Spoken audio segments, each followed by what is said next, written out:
welcome to the 31st episode of PauseCast. It is Thursday, the 2nd of March, 2017. I am Jessica Alouette, and I use she, her pronouns. And I'm Mark Hanna, I use he, him. Welcome. Welcome to the show. I'm amazed that I've been able to pull you away to record this with me this week.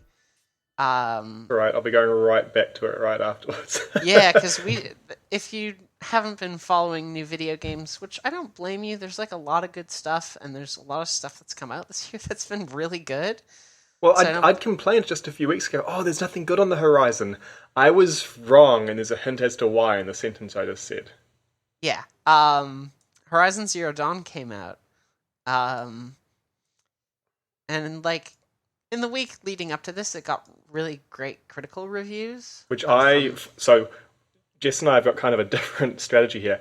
I really try hard to avoid reviews, previews, trailers and stuff. I love it when I can experience media like a movie or a video game based entirely on the recommendation from someone who has similar taste to me and not know anything about it going in. Obviously, I haven't been able to completely avoid knowing anything about Horizon beforehand, but I've avoided enough and I didn't read any of the reviews. Whereas, Jess, I know that you often will look up reviews and stuff, so you can use that to make a decision based on what to base the games you buy on, right?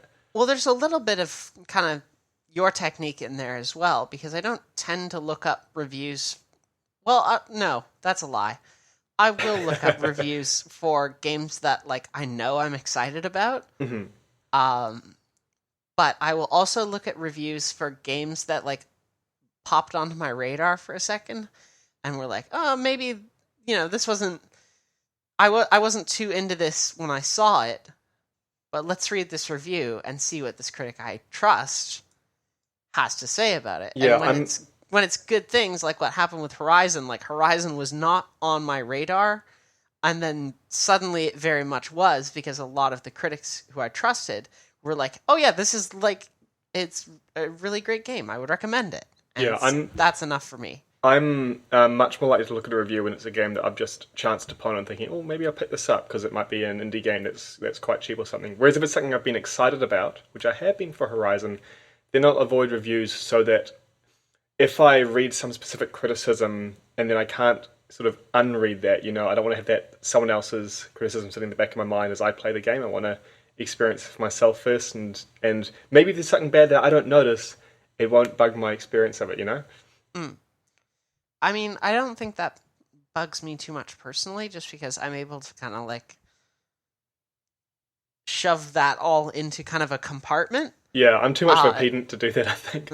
Yeah, I managed to shove it all into a compartment, so when I play games like Mad Max, which reviewed kind of middling to poorly, I had the opportunity to still like go in, and I was like a little wary going in, but I ended up having a fucking blast with it. It's a good game. Everyone I know who's played that game has thought it was really good.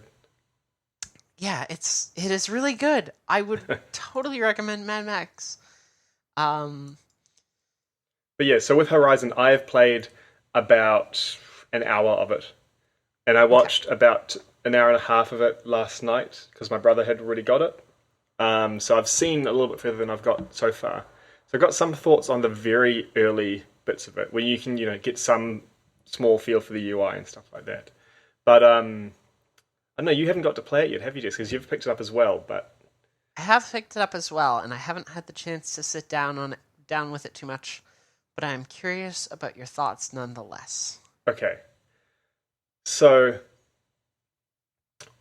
let me just think of where I want to start with this. I have not yet.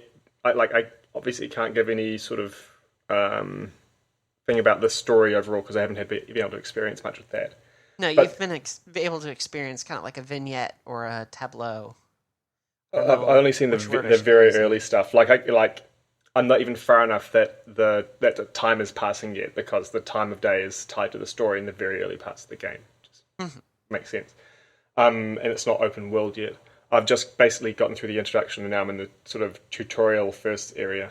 But I have noticed some cool things. The first thing I noticed when starting the game, subtitles are on by default, which is like in my opinion, the second best thing you can do. The best is to always have them on by default. Absolutely.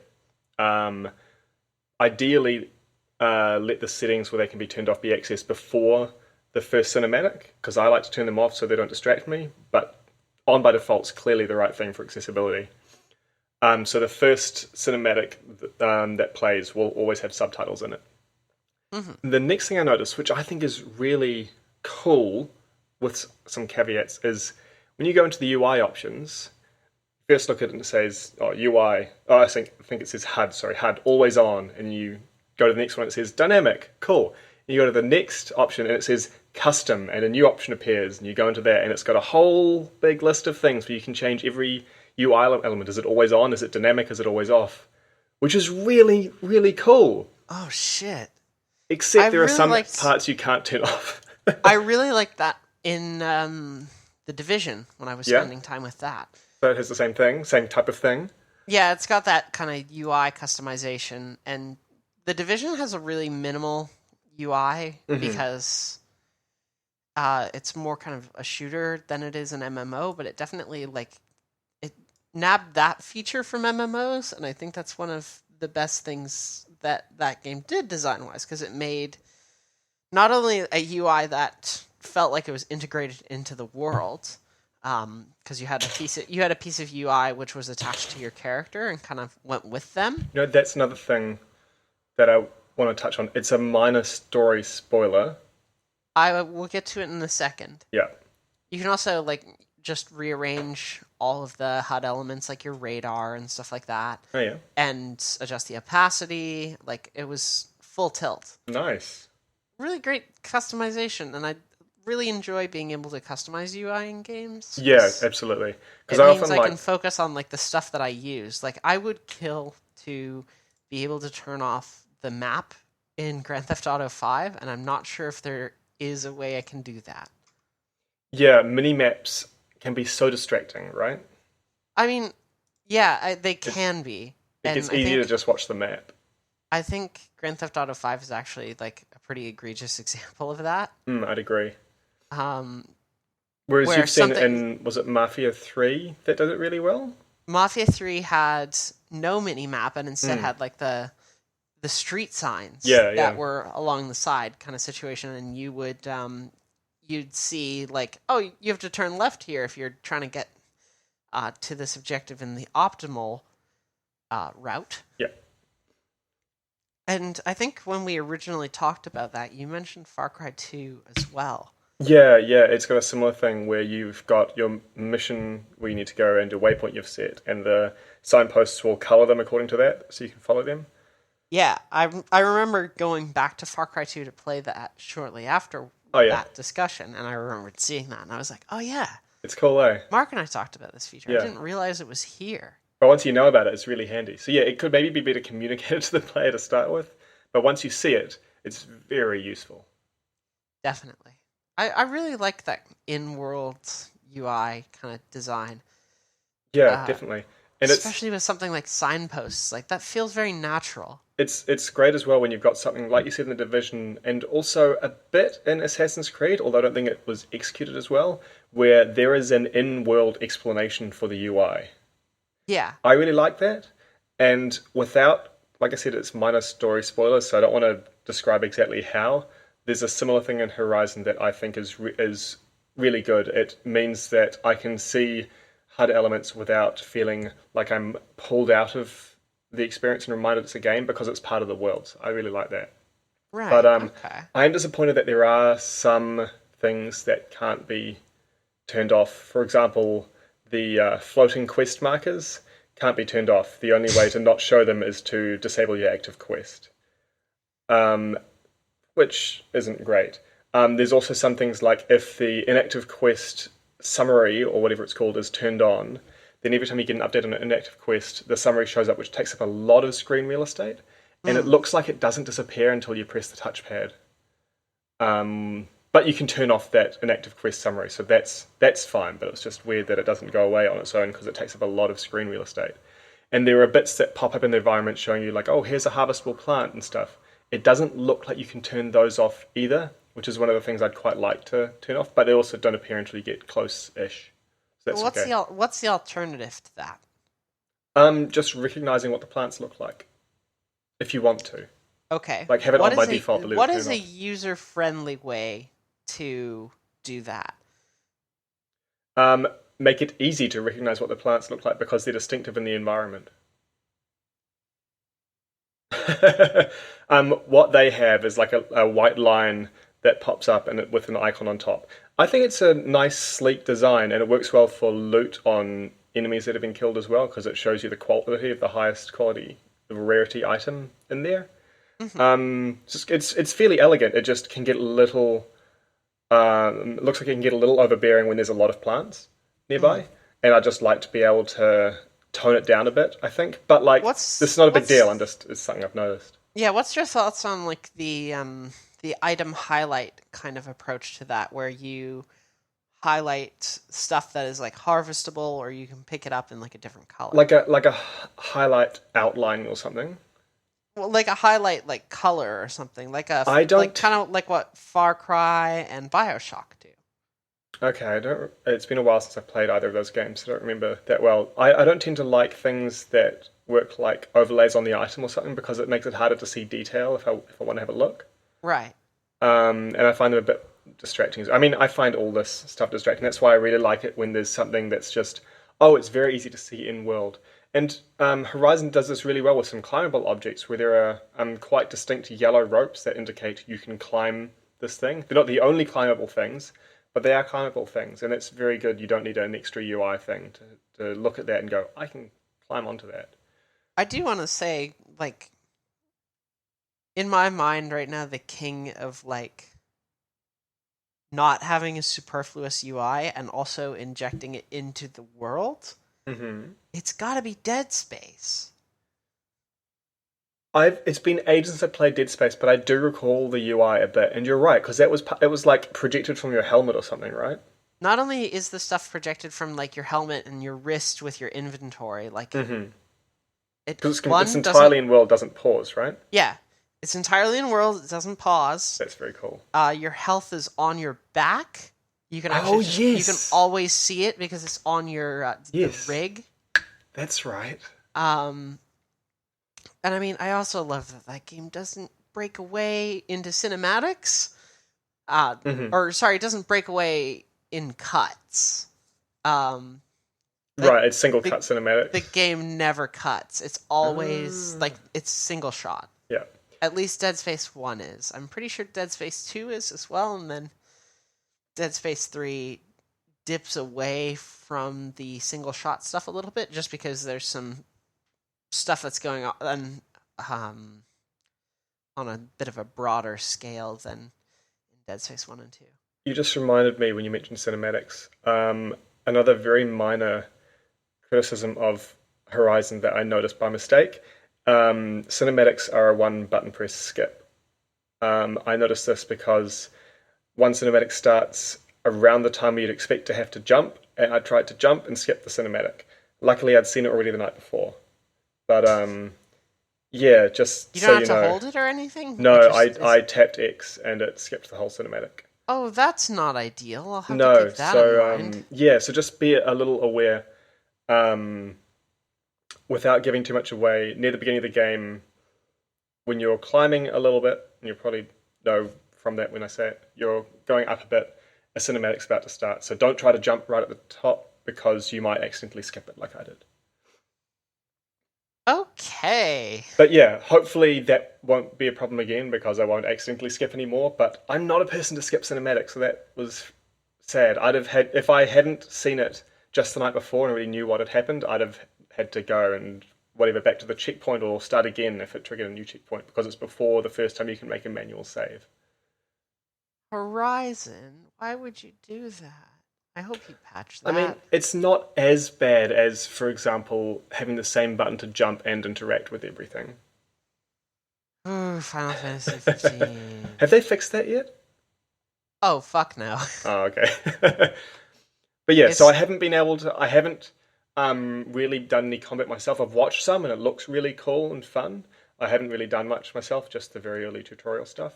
But I'm really excited about this game. I'm looking forward to when time starts passing as I progress the early story, so I can see if they do the moon very well, because I'm a space nerd and I always look at how games handle the moon. What I would love to be able to do in an open world like survival type game like this is turn off the compass, which you can do, very good, and then by knowing the time of day and the position of the sun or moon, get my bearings from that and from like landmarks. Cool, yes, you can, but it'd be really nice if like the sun went not just east to west, but like how high it goes in the sky. Is it in the north and the south, depending on where you are in the world? And does the moon have phases? Is it up during the day sometimes? I don't know. They probably haven't done it right, because literally no video game ever does it right, unless it's a spaceflight simulator, because Kerbal Space Program kind of has to get it right. But I'm excited to see anyway, just in case. Like, I've noticed that Just Cause 3, the moon is not always full, which is nice. It's always almost full, which is, yeah. And it seems to only be up at night all the time, which is kind of typical of video games. Mm. But yeah, sorry.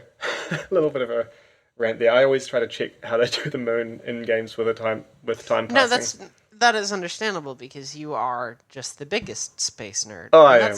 It's fine. It is fine and good. That's why you're like, you're fucking Honest Universe. Come on. Yeah. Like that's how you got your name. It pretty much is. Well, my blog's name. Yeah. Which is how I got the Twitter account name. Anyway. Well, actually, no. I thought your name was Honest Universe. I named like, kind of a Steven Universe kind of situation. Oh, right. No, I've never actually watched Steven Universe, and I had the name well before it came out. I named my blog Honest Universe when I started it about 5 years ago. Jeez. And when I started Twitter, I thought, oh, what do I use for a name?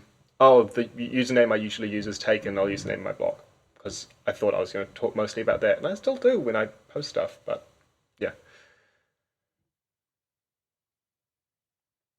Excellent. But yeah, so first impressions of Horizon are very good. Having a customizable UI is really, really great. More games should do it. Like, it's a big plus. Power move. Yeah, for my minor criticisms of you can't turn everything off and stuff, like, that is a caveat to a great thing rather than a criticism of the whole thing. You know what I mean? Like, they've done really well. Here's a small thing they could do to make that really good thing even better, rather than they haven't even bothered. So that's really cool. And it looks like it's going to be even more fun as I get further. Yeah, and hopefully, like, by next week, I'll have spent some time with it. Yeah. And we will be able to have some pretty spoiler-free talk, and, maybe a couple weeks later we can publish a special, spoiler cast. That might be fun. Good. Yeah. It's good to be able to avoid spoilers if you want to, though, which is why I've tried not to give too much away. Everything I've referred to, I've tried to be vague, and it's all in the very early game. Which is why I was saying, do a spoiler cast. People who want it spoiled, or like are just kind of wanting to be part of this discussion, we can do it. But it's all opt-in. Yeah, absolutely. I've also so I only have started playing that tonight. Since the last episode, I've also picked up an indie game called Pixel Privateers and watched my flatmate play a bit of the Ghost Recon beta that you played a couple of weeks ago.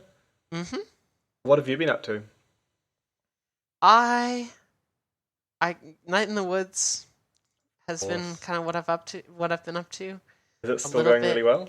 Yeah, it's still going really well. Awesome. Some more Just Cause 3. Oh yeah? I've managed to beat your scores in a couple of places. Not the one that matters. No, but I'll get there. No, you won't. Yes, I will. You'll have to spend 25 minutes just to equal it. Yeah, you got that record up to 25 minutes, and you know what? I will do it. No, you won't. I bet you won't. And if you do, I'll beat your record. Okay, see, I thought there was actually going to be an incentive there, but I'm still going to do it. I've gotten a couple of your records. It's been fun to beat those. I've only tried to set one, though. That's the thing. I know. What ones have you beat? I beat you on grapple just like through the air without touching anything. Right, Can't fall yeah, to the that's right. You ground. told me about that. Yeah, Because you have I to didn't keep just using understand the that grapple. was a record. I think that is that the one where normally it starts if you're like grappling onto a car that's moving away from you and then it'll pick up. I thought that was how you had to do it in a single grapple. So my best one is when I grappled onto the back of a jet and got like 100 meters or something before No, I caught it's up with just it. you have to travel the distance grappling Right, without yeah. touching the ground. How far did you go on that? I made it half a kilometer. Nice. Is it through lots of trees or something? Something You're not going to give away is. your secrets. I will not give away my secrets. I did discover how I can get the best record on traveling over land in a water vehicle.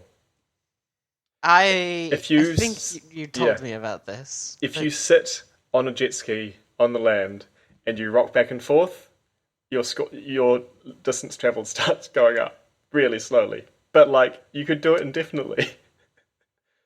So I got 10 meters doing that. I think your record is like 1.5 kilometers or something, but I could get there eventually.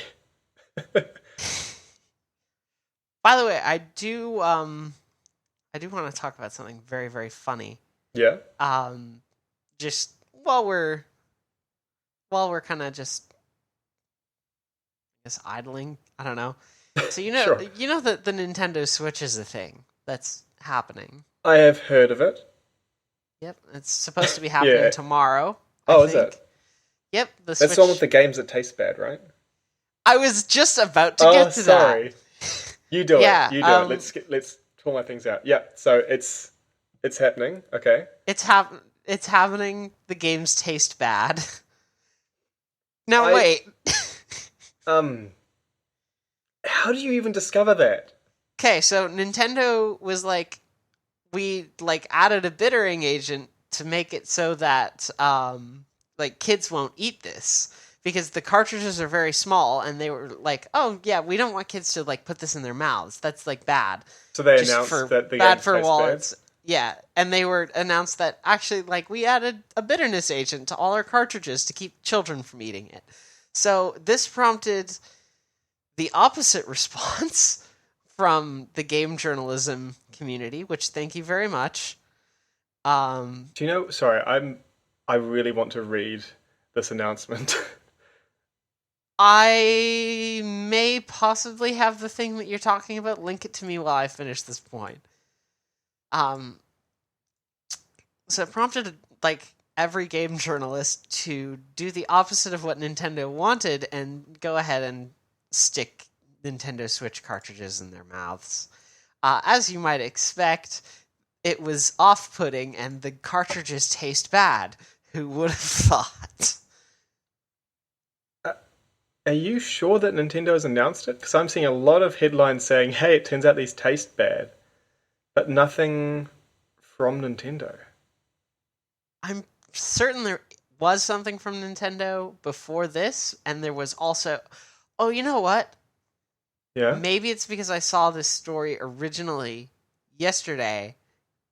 Because in a statement to Polygon, a Nintendo representative confirmed the theory that the Switch cartridges are coated in a material that's meant to dissuade people from putting the units in their mouths.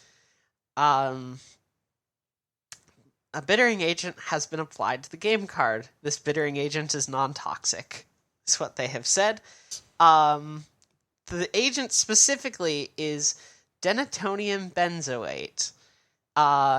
And denatonium is the most bitter chemical compound known to humanity. So I've got the Polygon article, presumably the same one, open, and it says the investigations seem to have been inspired by Jeff Gertzman from Giant Bomb, who seems to have put one in his mouth for some reason on a stream and realized they taste bad, and then tweeted about it. Yeah, That seems to. the update is at the bottom of that article. Yes, I see it. It is about 1,000 times more bitter than So, quinine. so they didn't. So, Quinine. quinine, I think it is. Quinine? Okay. Yeah, it used to be treatment for malaria. So it got put in soda water. But anyway, we've got better stuff now. Sorry, that's quite an aside. So they didn't announce it until people started asking why do these games I think taste maybe bad? there was a warning on the back of the Surely it'd be like boxes that warning were just choking like, hazard, not warning games taste bad.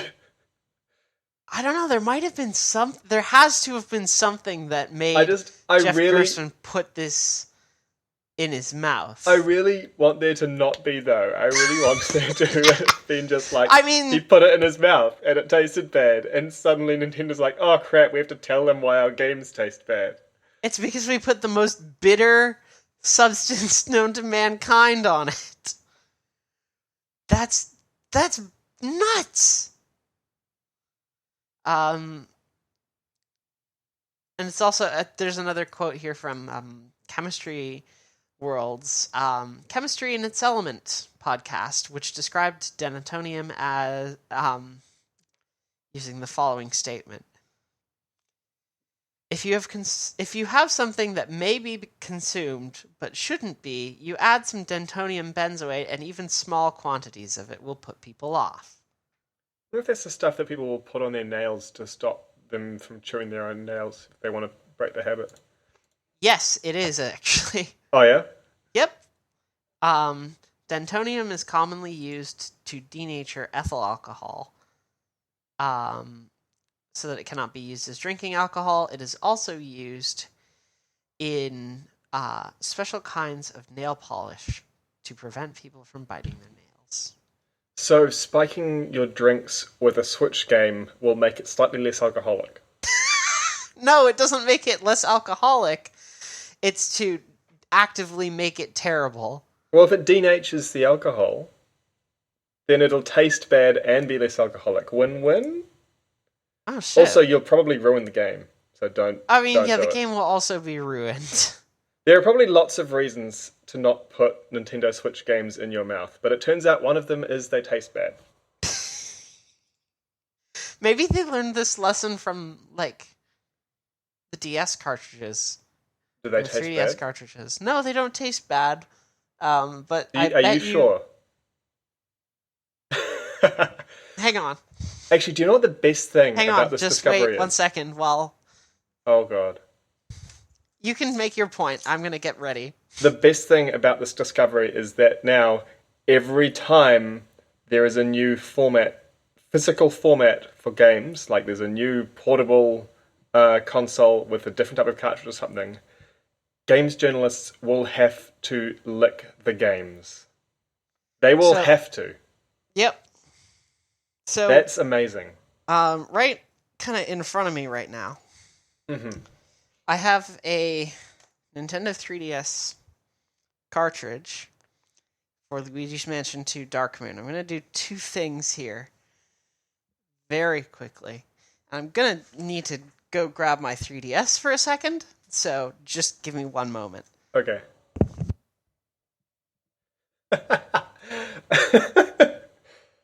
Oh, we're doing this. Okay. Okay, I'm you got back. your 3DS? I have my 3DS. My three-dimensional S. And I'm going to start that up real quick. I'm going to take this cartridge of Luigi's Mansion. I'm going to do two things with it. The first is I'm going to put it in my mouth and see if it tastes bad. That Now sounds wait. like a... No, wait. The second thing that I'm going to do is I'm going to make sure that the game continues to function after I do this incredibly stupid thing.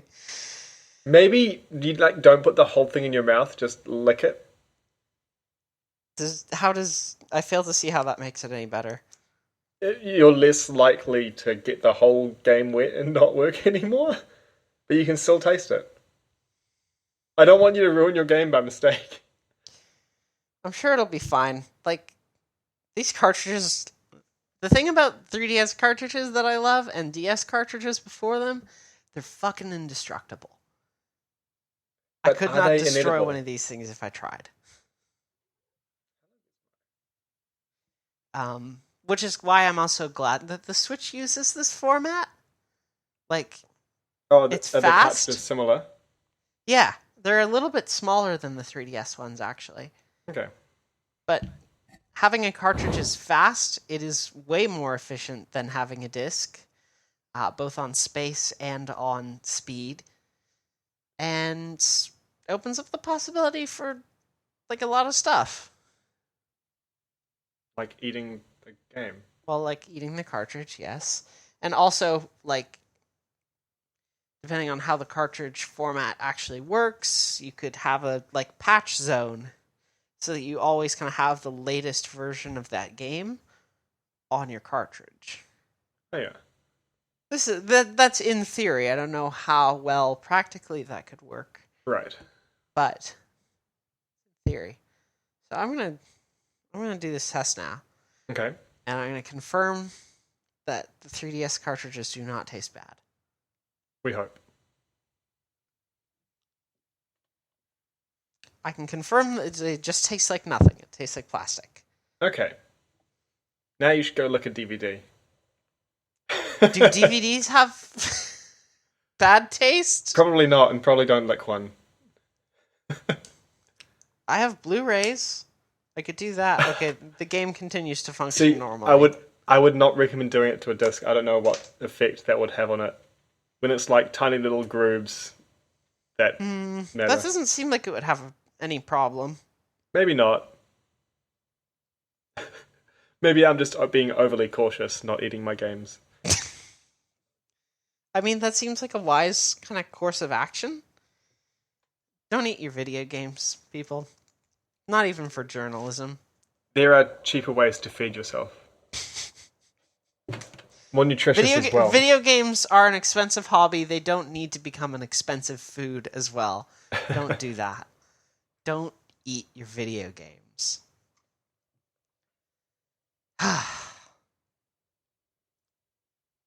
Anyway, the Switch looks good. Breath of the Wild looks good. I hope this console isn't a flop, because it seems really, really cool conceptually. I've also already seen people calling it the Vita 2. Though it does, now I haven't looked at this directly, but my brother has mentioned it to me. Isn't it really expensive for a console? No, actually, it's a little bit cheaper. Okay, because I'm pretty sure Pat was telling me that it was twice as much as he got his PS4 for. Well, that's not surprising, because the PS4's been out for 3 years now. He didn't get it just now, though, and this is a handheld console we're talking about. Handheld fusion, I guess. But it's about, I believe it's $550 or so here. Wow, yeah, okay. That's still less expensive than a PS4. Is it? Brand new, yeah. How much is a PS4? It's like $650 still. Oh, I'm glad it was my flatmate that got it and not me. Yeah, it's a pretty pricey console. Yeah, actually, It's that's really right. good. I now own a PS4 game, but I don't own a PS4. Luckily, there is one in the house. Got to be extra nice to my flatmate so he doesn't decide to move out. Time he moves out, you'll probably have a PS5 anyway. Let's hope so. All right. Wow, we've talked for a while about some stuff now. That's the point. Hey, so Yeah. there was another thing that we wanted to talk about as well, because a couple of weeks ago I spent some time with Tom Clancy's What If Trucks Fates, Cocaine Mountain. That was a long, strange name. Yeah, well, I mean, the real name isn't better, because it's Tom Clancy's Ghost Recon Wildlands. At least Cocaine Mountain. Ghost Recon is a recognizable franchise name now, at least. I guess. I mean, it does evoke a kind of, okay, don't get spotted and also look at people kind of vibe, which I think is a big part of that game. Look at them, but don't let them look at you. Yeah, and then the second part is shooting them. But it's a Yep. shooter, so I guess that's to be expected. But yeah, so I watched my flatmate play it, which means I don't have actual hands-on experience with it myself. I can't really comment on how the gameplay feels. I know that I can comment. I know my It's brother bad. enjoyed it, but yeah, I also knew that you hadn't. I did notice while he was driving that it looked weirdly like the vehicles were running at a lower frame rate than the game, like they were stuttery. But the stuff that really stuck out to me more is there was some really not good design decisions, in my opinion, made in what the game's about. Mainly being that, I mean, it's a shooter, and like many shooters where I don't think a lot of thought has gone into what they're based on, you are a bunch of Americans who shoot people who aren't American, and you recognize them because they don't speak English. And in this case, you recognize them because they speak Spanish. And this is in the time of Trump's America, with all of the talk he's been having about building a wall along the border with Mexico. It seems like a really socially irresponsible thing to do, I feel, especially when you consider that who's going to play this game, because I can guarantee you, that American police officers and immigration agents will play the video game. And it might only have a really small effect, let's hope, but it's in a really bad direction. And You know what I mean? very pressing in this discussion is the fact that this game takes place in a real ass place. Like, it's not using a made up country like a Far Cry. Well, Just would Cause, do, yeah. or Just It's Cause. in Bolivia, isn't it? Yeah, it's set in the real ass country of Bolivia, where there is a real ass drug cartel problem. And like, even in the time that I played of the kind of closed beta, so I was playing like a vertical slice of the like very beginning of the game. Mm-hmm. And even in that, it was clear first and foremost that the politics of this game do not align with mine. And that makes me wholly uninterested in it, because at this point, a lot of politics which don't align with mine are also openly hostile to the fact that I exist as a human being. And that is a problem for me. I kind of want to just mention some small thing in here. Sure. It will be easy for someone to hear you say that the politics of this game don't align with mine and say, oh, that's okay. I'll just play games that aren't political or something like that. I don't think it's possible for any technology to be completely apolitical. Decisions are made that affect the real world. It doesn't exist in a vacuum. So that doesn't detract from what you're saying, but like it's not an avoidable thing to have some, quote, politics, unquote. Yeah, no, in like everything game, right? is political. Even if you decide to be quote unquote apolitical, that is a political choice that you have. That is a political choice you just made. If you choose to say nothing about politics, that's a political choice. Especially in a game like, if you were to attempt to do that in a game like Ghost Recon Wildlands, which takes place in a real country and involves a real issue that citizens of Bolivia do have, like that's a political choice. You could not make that political somehow. You could maybe say that. No, actually, you know what? No. You can't really say that anything straight up is not political. Because again, being not political is a political choice. There's still some sort of personal politics involved in that decision. Yeah, and it not being intentionally political doesn't change the effects of it as well, right? Intention isn't magic; it doesn't change something's effects. So even if they didn't mean to imply anything by making a game where you play Americans who shoot people who speak Spanish, that's what they've made. Yeah, like as you said before, that doesn't exist in a vacuum. It is connected to the real world. Like Austin Walker on the Waypoint Radio podcast talked about some of his time in The Division, which was a game that I enjoyed, and he also very much enjoys. But he talked about one story in particular where he shot an NPC who was running at him and like yelling "Black Lives Matter." Really? Yep, that was a thing that happened. What game was that in? This was Tom Clancy's The Division. I don't really even know what to say to that. Who puts that in a video game when that sort of thing can happen? Yeah. And not thinking about it. Like, Tom Clancy games are very much aligned with the right wing of politics. I mean, my understanding of Tom Clancy's is essentially a stamp of, hey, we've got like realistic guns, essentially. That's my understanding of what it means to have Tom Clancy on a game, rather than it having editorial control or anything like that. No, it's like the Tom Clancy games politics tend to lean more to the right of politics. Like it's no Spec Ops: The Line, where you are actively like criticizing the nature of war, the military, etc. Instead, Tom Clancy is kind of an open embrace of the military, and like the military is good actually. Conducting operations in foreign countries to shoot terrorists is good actually, even when it's off the record. Like these are the choices that the Tom Clancy series has, or Tom Clancy kind of brand, because there's several series kind of wrapped up in there. But the Tom Clancy brand tends to be associated with the right wing of politics.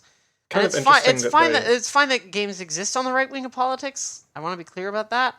But in the context where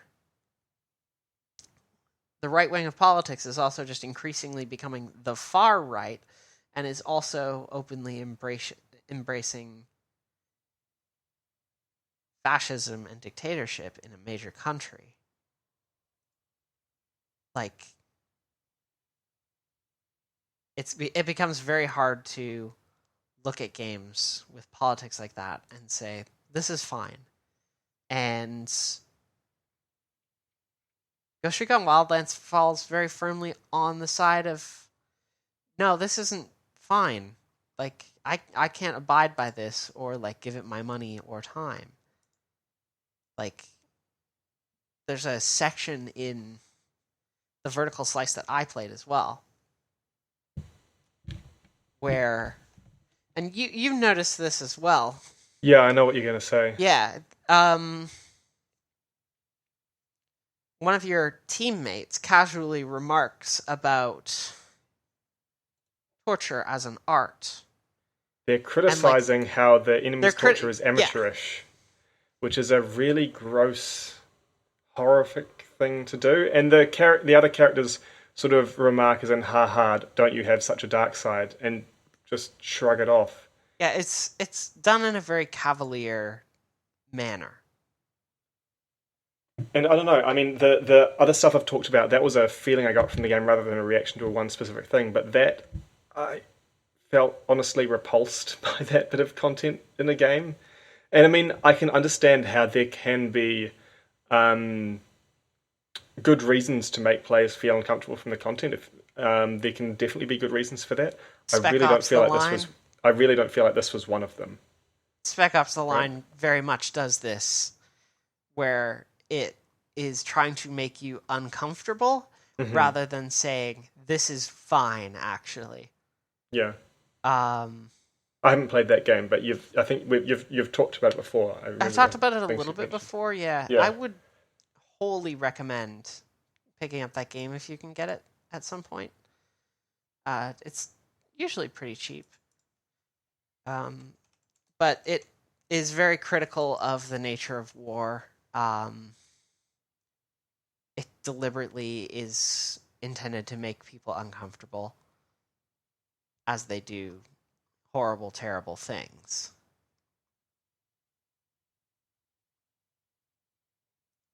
Perhaps the line's really good.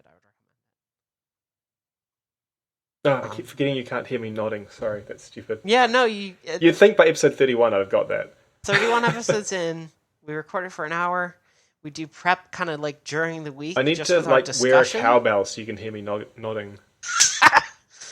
Maybe I just if I hear prolonged periods of silence after you just be like, are you nodding or shaking your head? I just I blast an air horn, and that be how we do that.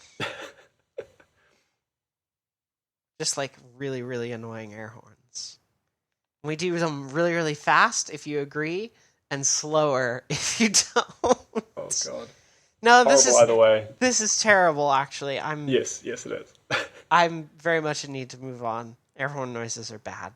So, what's that game in the dark? Night in the Woods has still been going really well. Night in the Woods. Night in the Woods is a game which is very much aligned with my politics. Mm. Um, And your humor as well, I think, right? yeah. The dialogue in this game is so good. It's really well written. It's got a really cute art style. It's funny as hell.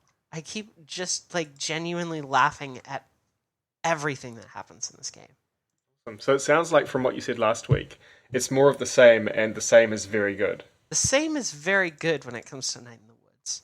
Nice. I definitely still like the mini game that's buried inside of it. Oh yeah. Ancient Doomspire Demon Tower Part 4 Slaughter of the Blood Thief. It's a good name. It's a really good name. And it's also just a really, really great mini game that's buried inside of this. Also, no sarcasm at all. It is a better name than Horizon Zero Dawn. Oof. Yeah, I actually... Okay. There was a joke I referenced earlier in the show. If you also listen to the Cool Games Inc. podcast, you may have spotted it. On one episode, they made this game that was called Tim McGraw's What If Trucks Fates. Right? I didn't realize you were referencing something. I was, in fact, referencing something. So, the thing about Horizon Zero Dawn is that tells me fucking nothing about anything that happens in that game, right? To be fair, you could guess that maybe Horizon means something open world, but yes. There's like nothing there though. Like what What the fuck it needs, I mean, what the it should fuck just is be a called Zero Dawn? Dinosaur Robots would be a nice descriptive name. It's still not a great name, but you can tell something from it. Sorry, it's terrible. I have to tell you. No, it should be called Dinosaur Robots, because then you would end up eventually maybe with a game called Dinosaur Robots 2, which is the pinnacle of video game names. Like Ghost Shark 2. No, Dinosaur Robots. Or did I say Robot Dinosaurs? I've already forgotten. I don't know. But the thing about Tim McGraw's What If Trucks Fates, every single part of that game title says something about the game. So Tim McGraw, obviously Tim McGraw is there. He's a country artist, if you don't know who he is. Oh, I had no idea who he is. Okay, I guess yeah, this is like how Tom Clancy and Sid Meier are always in video games. Yes, kind of. They're not, but Tim yes. Tim McGraw is a country music artist. What if, with a question mark, I should be very clear. What if? So it adds kind of an open-ended kind of question. What comes next? You know, what if? What if trucks? But already trucks. There are trucks. So, Yes. like, the trucks are there. They're also serving a purpose in this game. You know that somehow, some way, trucks are going to be involved. What's the end there? It's fates. Something happens which changes fates. There are trucks involved. There is kind of an open-ended nature to the game, and Tim McGraw is there. Every single part of that stupid name serves a fucking purpose. Horizon Zero Dawn, no part of that name serves any practical purpose to me. That's dumb as fuck. At least shit like Fallout New Vegas. Fallout that tells me is a it good takes name. place in a fucking nuclear apocalypse in a city called New Vegas. Fallout Fallout is 4 a good tells me name. it's the fourth one. Even though it's not, but yes. Technically not, because there's Tactics and New Vegas. And New Vegas. And But New Vegas was a yeah. spin-off. yeah, it was a side story. It wasn't a main entry, I suppose. Yeah, exactly. But you just reminded me of something you said. This is not video game related, but Okay. I read the best little phrase in a news article the other day. I'm often critical on social media of news that will be about research but not linked to the research and stuff like that. And there was this piece I read, and it was even better than studies show or research has proven or anything like that. It was, there exist graphs. There were no graphs in the article. There were no links to anywhere that had graphs. It just told us that there exist graphs that showed this thing they were talking about. It was amazing. Jesus. Yeah. Sorry, you just reminded me and I had to say it. It's very bad, though, is the thing. It's the best. There exist graphs. There exist graphs. There is data as well, would be, or data suggests is another good one. That's even that, but like that's more realistic at least. But don't there link exist graphs doesn't even imply that you've looked at any research or anything. It's just like I saw a picture once. I saw a high-resolution and very glossy JPEG, which said it was true. It had to be. The high-resolution JPEG said so. Sorry, completely tangential, not related to anything, but you reminded me of it somehow. So I'm glad. I also picked up, as I mentioned, an indie game called Pixel Privateers, which I think is by the same company that made Terraria. I will confirm that while you talk. Relogic. This is one of the games that happens really. I see a game that is I haven't known about that's available right now and that looks good to me and is inexpensive. And this ticked all those boxes. It has nice, pretty pixel art. It didn't look stressful. It has like generated content, so it looks like you can keep playing. And I picked it up. I think it was $15. It might be a bit more now because I think it was on sale but not much, like 10% off or something. I will confirm that as well. But it's cool. I've seen it described as a kind of side-scroller squad-based Borderlands, in that it uses a lot of generated loot, and it does. It's really neat. It's side-scrolling on generated levels where you control up to 8 little characters who wear helmets and armor and use weapons and tools that you give them, and go around shooting things, and the things they shoot will often drop better guns and hats and armor. And it's been quite a lot of fun. It's got decent amount of humor in it, quite a reasonable amount of content, honestly, in the enemy varieties. There's 4 enemy factions, I think, and they've each got quite a number of different types of enemies within them, which is quite good. And I played 6 or 8 hours of it or something over the weekend and had a lot of fun, which is a really nice thing to discover and then immediately jump into it. Because it's a pixel art game, it's also really small to download, so quite quick because it doesn't have any big bulky assets. And I think it's quite pretty. It's not a similar style to more artistic pixel art like Hyper Light Drifter or Owlboy. The backgrounds are probably the most artistic part of it, and then the characters are a bit more stylized to look a little goofy. But it's really cool. They wobble around because I think their arms move, and that's it. From what I remember, I haven't played in a couple of days. So a few things. Yeah. One, it is by the same developer who did Pixel Piracy before this.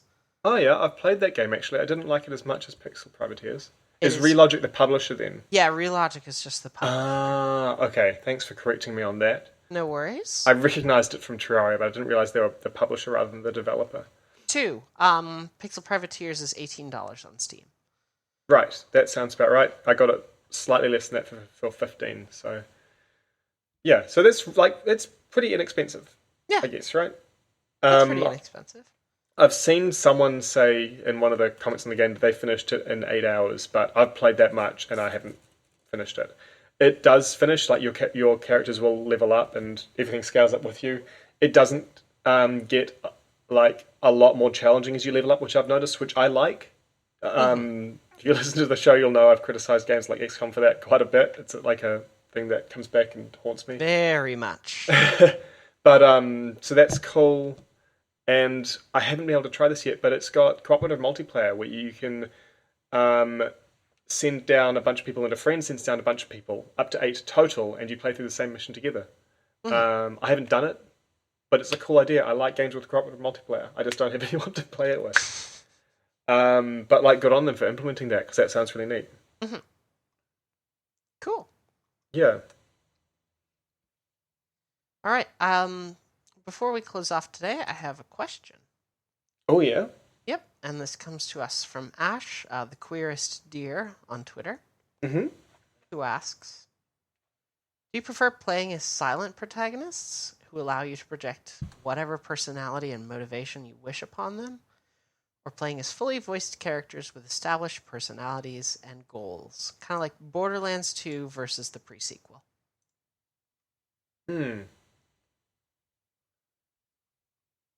Okay. I think I know my answer. All You want to right, go first, or shall I? you can go first. So, this is going to sound like a cop-out, but I promise it's not. It depends. um, I mean, so, I kind of had the same thought as well, to be honest. Continue on. so, in games like um, Mass Far, Effect? no, I was going to go the other way first. Okay. Far Cry, or maybe Grand Theft Auto, Just Cause, Elder Scrolls games. I prefer an empty shell that I can fill up, because those are games where I typically don't care about the main story, but really enjoy making my own stories that have a bit of an imagination component to them. We've talked about this with XCOM before as well, where you've got these empty shells of soldiers rather than a single protagonist. Where the stuff you do in your memory takes on a life of its own. You can imagine the interaction of personalities there, and that's much easier with an empty shell. In those games, I prefer the silent protagonist. But I also really, really, really enjoy narrative-driven games with well-defined, fully characterized protagonists. Mass Effect, like you mentioned, yes, that's one of them. Mass Effect is a little bit of a compromise in that you make choices, so you fill up part of this, you decide on bits of this character, but it's a far cry from a silent protagonist, for sure. So, sorry, it depends, but if I'm making my own stories in an open world or something, I really like being able to have a character who I guess in a way is a bit divorced from the world, because that lets me fill them up and decide on their own stuff and ignore whatever other stories might be going on. Whereas if the narrative is very integral to the gameplay, like Mass Effect is probably the prime example because I've been thinking about Andromeda coming out, then in those cases I really like having well-developed characters. I think in Horizon Zero Dawn, I'm to start with going to really enjoy having a fully voiced and characterized protagonist, because I think the story of this game, I hope, is going to be really interesting. But I also expect that once I've played a lot of this game, because it's open world, I'm going to come back to it. I'm probably going to pay less attention to that and treat her more as a silent protagonist type character when making my own stories after doing all the other narrative stuff. Does that make sense? Mm-hmm. It does. Cool. What about you? I very much agree with what you've said there. Mm-hmm. I will ask you to choose a side after I'm done. So have a preference just for the sake of the show. Yeah. I'm gonna make you decide. I will talk about my thing first. One thing that I really liked was how The Witcher 3 did its approach, where you still had a little bit of an empty shell there to kind of project your own personality onto them, but Geralt was also very much an established character by the time The Witcher 3 rolled around. Like, his reputation, his personality, a lot of this was already set in stone. And you're making moral choices, but everything else is kind of set in stone. And I like that approach a lot. And I think The Witcher 3 really made that work to great effect. So like his personality is set, but his values are yours. A little bit of that, yeah. I think it's a fascinating way to do that, especially because he's fully voiced, and mo-capped and all that crap too. Like, I think that's a really, really great design choice for them to have made. And I also really I do like games that have kind of that open shell. I do like the Just Cause games, and I definitely tend to favor games that are fully voiced characters with established personalities and goals. I tend to prefer that, and I tend to also play characters that way. Like when I was playing Fallout 4, um, back in, wow, back around the launch of Fallout 4, end of 2015, early 2016 kind of situation. Hmm. When I was playing through Fallout 4, my character was very much, um, her primary concern was finding her son.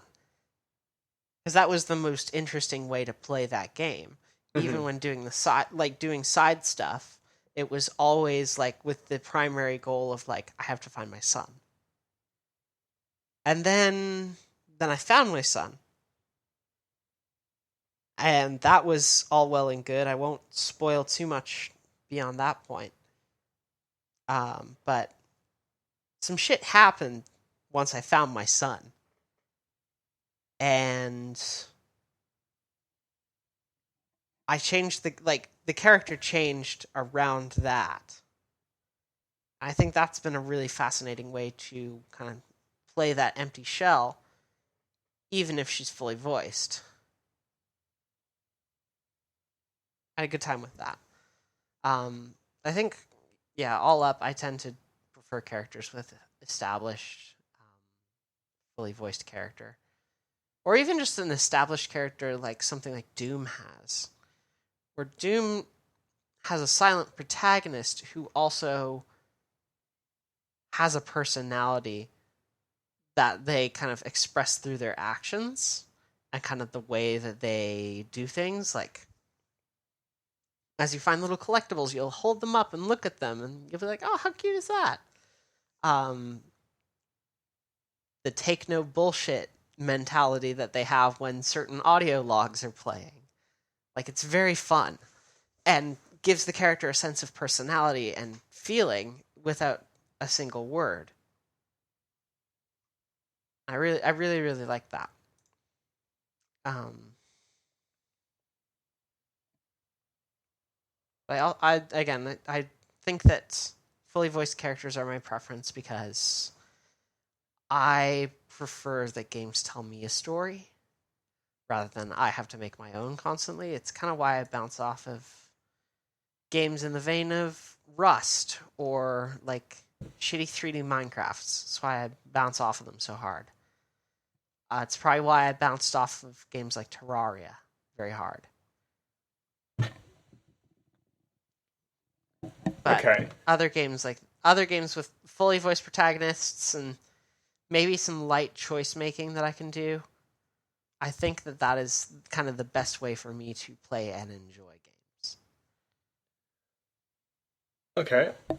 For me, I think it will come as a surprise to no one when I say that I really love narrative games with fully characterized protagonists. But you've forced me to choose, and I'm going to go the other way. I'm going to go with the empty shell because although I really, really love those narrative games where the character is a character, your Final Fantasies and stuff like that, I do definitely spend more time and get drawn back to those games where I make my own stories, and I think the way those games let me be more creative instead of just consuming someone else's stuff, which again, I really love consuming other people's stories. It's great, especially when the stories are really good. You like But I was about to say like you are a super duper avid reader.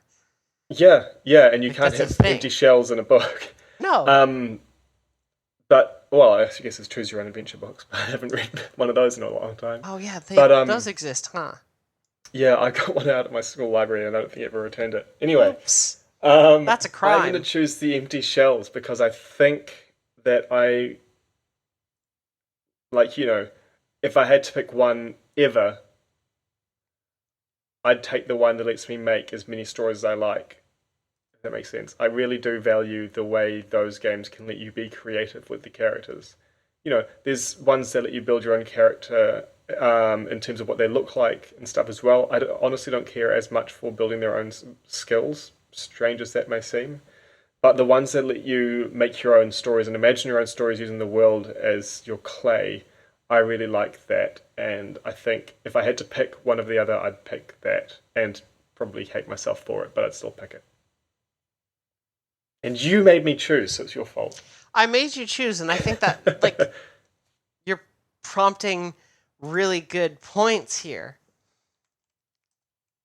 Like, there's definitely value to those empty shells as characters, and I don't disagree with that. I definitely find the empty shell harder to get into. That's fair. Like, I think that's maybe also kind of reflective of just kind of my experience. Mm-hmm. Just kind of like,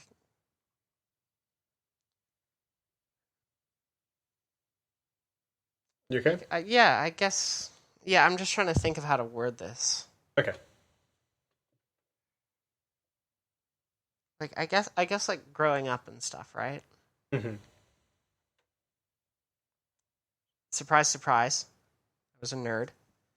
I'm shocked. I know this is shocking. Listen, I also You have to convince me.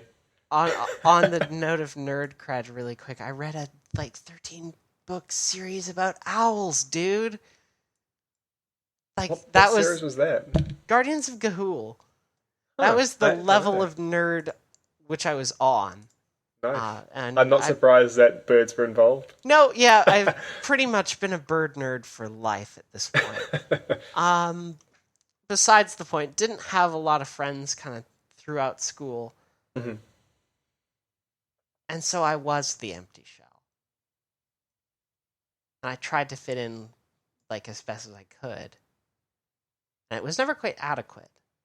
But I was the empty shell. And I don't think that experience resonates with me quite as well now. Right. It can still work on a like small degree, but even in Just Cause 3, like Rico still has a personality. Yeah, it's true.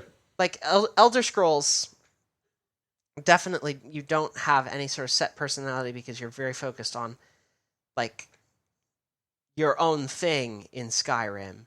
Also, your character only ever vocalizes grunts and doesn't have any personality. Yeah, exactly. Loaded expressions or gestures. I mean, they have the like text choices. It's not yeah, but they don't the voice it out. No. Not like Fallout 4. No. But like, yeah, I think that may kind of contribute to why an empty shell of a character is kind of harder for me to get into. Because they just kind of exist and you fill a void with them, and I've never really been all that great at filling the void. Fair enough. I find that, and this might be a bit backwards from a lot of people's experiences. I find I can get more socially out of empty shell games because everyone's experience is different, so there's something to share. Whereas with the narrative games, I find that my experience with those it often feels quite personal, so I kind of guard it and don't want to share it as much. Does that make sense? So even though someone else might have experienced the same thing, I have difficulty bonding over that compared with telling stories about what we've done in the games where not everything is relative to the narrative. Does that make sense? Mm-hmm. And I don't think it's the usual experience. I think it's one of the many weird things about me. But I think that's a part of my answer as well. This has been a really thought-provoking question, hasn't it? Yeah, it has been, and I'm really Good glad. question. I'm like, I almost like I want to continue as well, like on the thread that we are on. Mm-hmm. Like there is, I want to like just express agreement with you mostly. Like we can definitely get more socially out of those empty shell games. And I always love those like holy shit moments where like you can do that? What? So I'm sure that probably other people more than me, there can be that same sort of stuff over a really cool story. I mean, look at people who will bond over TV shows and stuff. I don't watch much TV, but I've had that experience with shows like Avatar where I can just geek out with someone, talk about how awesome the characters are. So that can definitely happen as well. I just know that I personally find it harder with video game narratives to do that than I do with the ones like this awesome thing I did in XCOM 2 or something, you know? Mm-hmm. So I think that there's definitely social stuff to be gotten out of both of them. And I mean, this is me thinking solely of single player games as well. Obviously, once you bring multiplayer into it, there's a whole other social experience involved with it. But multiplayer games also tend to be more empty shell because it's harder to have two people occupy different protagonists that are both fully characterized. And I think the only game I've seen that does it is Army of Two, which really didn't resonate with me at all. And with that, it's time for us to wrap up the show. Means I'm going to go back to playing Horizon soon. Sorry for keeping you long. This question That's was all really right. good, though. It was. Are you going to be playing it after the show as well? I'm gonna see. Let's see how I feel. So I know that I'm going to be playing a lot of Horizon this week. You know how I stick with one video game quite a lot, especially when it's a narrative one. So yeah, exactly. That will quite probably be the only game I've played between now and our next episode. What are you looking forward to playing? I'm gonna spend some more time with Night in the Woods this week. I think I need it. Yeah, I'm not surprised to hear you want to play more of that. It sounds like it's like a brilliant game for you. It is fantastic. I literally can't recommend it enough. It's not expensive. Get it. How much is it again? It is $24. It really isn't expensive for a game. Overwhelmingly positive reviews on Steam. 96% positive. Play the game. It's really good. It's this team's first game. They have crushed it. Awesome. So I'm going to play Night in the Woods this week. I'm going to play some more Just Cause 3 this week. I'm going to play probably Watch Dogs 2 this week as well. Kind of keep that going, and I will also almost certainly be playing Horizon. I went back to Watch Dogs 2 last night, and I did an invasion on a person. That's the multiplayer thing, right? Yeah, where I can go hack them and then play hide and seek. Right. That was fun. They did not spot me. No, you talked about how you've got good strategies for that. Yep, they didn't get me. They were flying around, in fact, the opposite side of the building that I was on. So I think I got them very good. What else? Yeah, that's gonna be it. Just those like 6 games. Yeah, Mark, listen, I can't help myself. It's all right. We just have different styles of how we split our games up. Yeah. I mean, it's all like mostly based on my mood anyway. Like I just want to Totally. Sometimes I want to do one thing, sometimes I want to do another. Blah blah blah blah. You know. Yeah, for sure. So yeah, we get to wrap the heck up. Hey, guess what?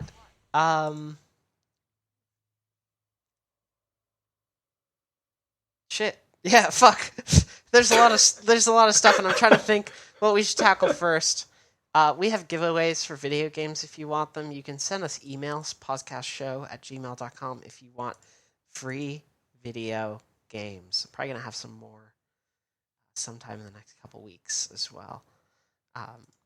Actually, I probably will have some more next week. We'll see how well this Humble Monthly pans out.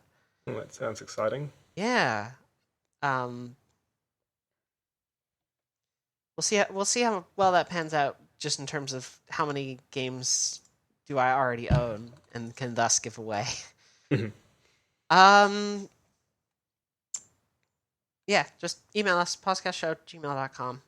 It's not hard. You can get us. Get free video games. Next week, we're going to have a special guest. If you also listen to the I'm Just Playing podcast, which if you don't, I'd really enjoy their show. I would recommend it. One of the hosts from the I'm Just Playing podcast, at the very least, one of them, Sid, has confirmed that he will be on for next week. So we'll have a special guest. It's going to be 7 a.m. for him while we record. So that's going to be a fun... I think it's going to be fun for everybody. We are on Patreon if you would like to support the show financially. Patreon.com/PauseCastShow. We're also on Twitter, Facebook as PauseCast Show. We have a group for PauseCast on Facebook if you would like to join that. It's just so we can keep the bots out. You know, not all that's tricky to do.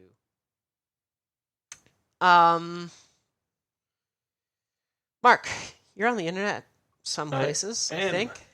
I'm on Twitter at Honest Universe, and I blog it as well, though not about video games, at honestuniverse.com. Right, and I am online. I'm ready to party at Cockatiel Cutie. You can also find me at bird.school. Is that it? Music. You're right. Oh my god. Thank you for the very good save there. Thank you to Leon for the use of our theme song, Honey Milk Island. You can find their music and download Honey Milk Island for free at SoundCloud. Wow. Can I try that again? Wow. Okay, cool. Great. SoundCloud.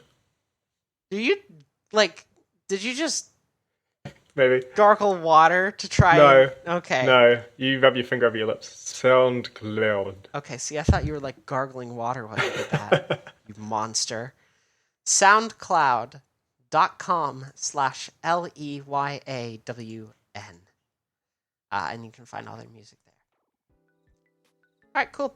That's it for us this week. Thank you very much for listening to the show, as always. Yeah, thanks for joining us. We'll see you next time. Cheers.